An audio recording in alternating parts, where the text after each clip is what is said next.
अस्सलामुअलैकुम फ्रेंड्स, कैसे हैं आप सब। उम्मीद है आप लोग ठीक होंगे। अल्लाह का शुक्र है मैं भी ठीक। सोच रही थी उस टाइम ये वीडियो बनाते हुए, रात वाले दिन से चांद रात वाला दिन है, आपको पता है ईद की तैयारियां करनी थी। इस दफ़ा तो मेरी तबीयत ऐसी थी, मैंने कुछ तैयारी नहीं कर सकी, ना पहले ना बाद में ना अब। तो ईमान कैसे आए थे आपने उकाड़ा से देखे होंगे, मैंने व्लॉग में दिखाया था। तो वही मैंने जो है ना गर्मी के लिहाज से सोचा कि जो है ना गर्मी के लिहाज से ईमान के लिए ठीक है वही ड्रेसेस। वो अच्छे भी थे, बहुत सिंपल नहीं थे। तो इन तीनों में ड्रेसेस में से जो है ना ईमान के लिए मैं कुछ पहनाऊँगी। तो मेरे लिए भी मैं अपना भी ड्रेस मेरा इस लिहाज से था कि छोटी ईद पे मैंने ड्रेसेस लिए थे, उनमें से एक मैंने जो है ना पहना नहीं था। तो बस अब बाई चांस जो है ना इस दफ़ा मैंने बनाया ही नहीं, तो वही मैं ईद के लिहाज से पहनूंगी। और ईमान के लिए भी मैंने रेडीमेड इसलिए नहीं लिया क्योंकि इतनी ज़्यादा गर्मी है, तो बच्चे खेलते हैं, भागते दौड़ते हैं, तो बच्चों को आपको पता गर्मी लगती है। तो मैंने कहा ये जो लॉन की ड्रेसेस हैं इस लिहाज से, ईद के लिहाज से और गर्मी के लिहाज से ईमान के लिए बिल्कुल ठीक है। तो बस यहाँ पे बस मैं वही ईमान की इलास्टिक्स वगैरह डाल रही थी ट्राउज़र्स के अंदर, ताकि मुझे एंड टाइम पे मसला ना हो। और ये था हमारा कुर्बानी का जानवर, ये अम्मी के घर फ़िलहाल खड़ा हुआ था। फिर चांद रात वाले दिन तकरीबन रात को हम लोग 10 बजे खाना वगैरह खा के फिर हमने कहा ईमान के सिर्फ सैंडल्स रह गए हैं लेने वाले। वो भी आखिरी टाइम पे, पता नहीं हमें क्यों याद आया, क्योंकि मेरी तबीयत ऐसी थी कि मैं नहीं जा सकती थी पहले। तो अब मेरी तबीयत थोड़ी संभली है, तो फिर मेरे हस्बैंड ने कहा कि चलो चलते हैं, हम ईमान के सैंडल्स ले आते हैं। तो ईमान के सैंडल्स लिए वहाँ पे, यहाँ पे पहले पेट्रोल डलवाया गाड़ी में। उसके बाद जो है ना मैं हर जगह गई, बस हर जगह गई, बाटा, सर्विस और एंड्योर, स्टाइलो। तो वहाँ पे बहुत ज़्यादा फैंसी पड़े हुए थे। तो ईमान की जिस तरह के लॉन के ड्रेसेस हैं, तो उसके साथ फैंसी तो सैंडल्स अच्छे लगने नहीं थे। तो वो थोड़े कैजुअल मैं चाह रही थी कि बच्चा खेलता भी है, अच्छा लगता है, मतलब खेलता है, दौड़ता है, भागता है, तो उस लिहाज से मैं चाह रही थी लेना। तो हर जगह फिरा, हर जगह फिरा। ज़्यादातर ईद की कलेक्शन थोड़े फैंसी फैंसी होते हैं, क्योंकि मैंने फैंसी तो ड्रेसेस ईमान के लिए नहीं थे। तो मैं तो ढूंढ रही थी कोई कैजुअल, और हर जगह ढूंढा, हर जगह ढूंढा। तो बाय चांस बड़ी एंड मुश्किल से जो है ना एंड पे स्टाइलो पे हमें पसंद आया। यहाँ पे मैं स्टाइलो पे बैठी हुई थी, स्टाइलो पे भी मुझे कुछ पसंद नहीं आया, मेरे हस्बैंड ने ही पसंद किया, पर वो मुझे पसंद नहीं आया था।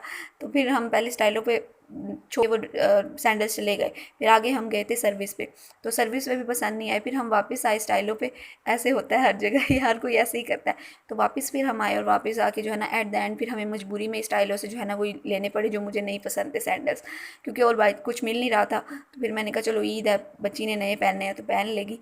तो फिर उसके बाद जो है ना अपनी अम्मी के घर चले गए। मेरी अम्मी का घर जो है ना मार्केट से नज़दीक है, तो वहाँ पे हमने पिज़्ज़ा खाया और अपनी चांद रात मनाई। फिर उसके बाद ये है जी ईद का दिन। तो ईद के दिन ईमान का मैंने सोचा इन तीन ड्रेसेस में से ये वाला ड्रेस पहना दूँ, ये थोड़ा वो है, मतलब इसके कलर्स मल्टी कलर्स हैं, अच्छा ड्रेस है। ये इसके न्यू सैंडल्स पहने हुए, ये टिक नहीं रही थी यहाँ पे पिक्चर खिंचवाने के लिए। इसको नहलाया था ना, इसने पोनी फ़िलहाल बनाई थी ना, इस पिन्ने पहनने दे रही थी। और ये आपको पता है, मैंने आपको अपनी छोटी बेटी का ड्रेस दिखाया था कि मैंने उसको उसके लिए फ़्रॉक सिलवाया स्पेशल। तो यहाँ पे मैंने इसको भी तैयार कर दिया था, ईमान को भी तैयार कर दिया था, और अल्हम्दुलिल्लाह हमारा जो है ना बैल भी कुर्बान हो चुका था। तो यहाँ पे सब हिस्से बन रहे थे और कटम कुटाई हो रही थी। तो ये देखें, ये क्लिप मैंने अपने भाई को कहा था कि चलो तुम भी क्लिप बना के। उसके बाद बच्चों को भी तैयार करने के बाद एट द एंड आपको खुद आखिर में तैयार होना पड़ता है। तो यहाँ पे बस जो है ना मैं खुद भी मैं जो है ना बहुत ज़्यादा हैवी नहीं तैयार हुई, लाइट सा तैयार हुई, क्योंकि कहते हैं इस हालत में इतना ज़्यादा तैयार नहीं होना चाहिए। लेकिन चलो मैं तो फिर भी हो गई थोड़ा बहुत तैयार। तो बस एट द एंड मैं तैयार होगी। उसके बाद ईमान, इतनी मुश्किल से ईमान की पोनी की पिने पहनाई उसको। उसके बाद इसने ये भी ख़राब कर दी। तो बच्चे बस यही होते हैं कि जो है ना हर चीज़ इन्होंने ख़राब करनी होती है। यहाँ पे ये देखें ईमान के सैंडल्स, ये हम कल लेके आए थे। उसके बाद ईद थी, ईद पे कुछ मीठा तो लाजमी बनता है। तो यहाँ पे जो है ना मेरी ताई ने जो है ना खीर बनाई थी, वो बहुत मज़े की खीर बनाती हैं। तो यहाँ पे मैंने खीर खा रही हूँ, मज़े मज़े की खीर, यमी यमी सी। हमारे घर ज़्यादातर खीर बनती है, सेवियाँ वगैरह नहीं बनती, हम लोग खीर के शुदई हैं। तो यहाँ पे बस मैं किचन में गई, किचन में जो है ना जाके सारी जो औरतें बड़ी बड़ी अम्मी ताई वगैरह ये लोग गोश्त के हिस्से बांट रही थी। ये पता नहीं आखिर में किसके लिए बचा था। उसके बाद माशाल्लाह हमारे घर ईद के दिन कम से कम 30-40 लोग आए हुए थे, 30-40 लोग, ये भी मुझे बच्चों को मिला के। तो ये माशाल्लाह उसके लिहाज से हमारा कुर्बानी का जानवर जो कुर्बान हुआ था, ये उसको हम बना के खाने लगे थे। तो यहाँ पे हमने बीफ कौरमा बनाया। और मेरी जो बहनें हैं वो है कुकर की दीवानी, तो वो लोग बीफ नहीं खाती। तो उनके लिए स्पेशल जो है ना फिर हमने कुकर बनाया था और उसके बाद चाय पी। ये चाय का बस ये है कि ईद वाले दिन हमारे घर माशाल्लाह रौनक काफ़ी लगी रही, क्योंकि फूफो भी थी, फूफो की बेटियां भी आपको बताया था कि आई हुई हैं, वो उन्होंने भी ईद दर की। फिर पहले दिन हमारे घर ही हर कोई आता है, तो माशाल्लाह फिर फूफो की बेटियां, बहू, उनके बच्चे, मेरी अम्मी लोग, मेरी ताई लोग, एक ऊपर वाली नंद वगैरह, हम लोग सब हमारे घर में ही थे। तो बस यहाँ पे मैंने कपड़े वगैरह भी चेंज कर लिए थे क्योंकि इतनी ज़्यादा गर्मी लग रही थी, तब बस हो गई थी नए कपड़े पहन के।